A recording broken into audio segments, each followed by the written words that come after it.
here's something you may not know. Around 50% of the world's total population live in rural areas, but that figure's much higher in Myanmar, accounting for 2/3 of the total, with most of them farmers. Now the government is saying the country's growth prospects may depend on them. Rowie Ruttenberg has more.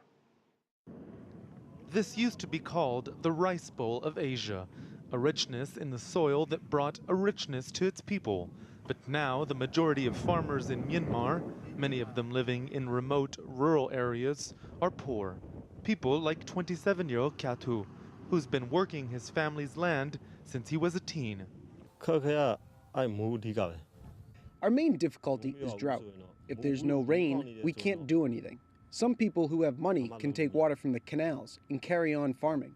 But we don't have that, or the machines, so we just have to wait. The government is also trying to both boost productions and boost sales.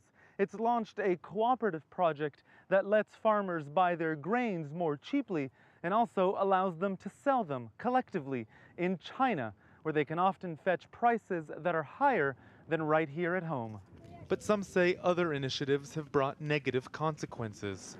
In recent years, the government built a series of roads that linked much of the country, but also cut through much of its farms. Many farmers, now relying on annual loans, had to find work elsewhere.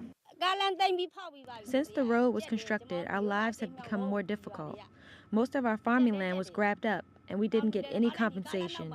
Now we have to do general jobs elsewhere. Myanmar's farmers are largely worried about their future. They now meet openly to discuss their frustrations. Even though the president says he is listening to the farmers, the local authorities are ignoring the voice and the problems we face. So I don't think the president and his civilian government are really hearing us. Officials know the key to Myanmar's future prosperity lies in the country's flourishing green pastures. When talking growth, they now often talk of inclusion. The problem they face is pulling newfound interest and investment in the country away from the cities and to the farms and farmers, where many argue it's most desperately needed.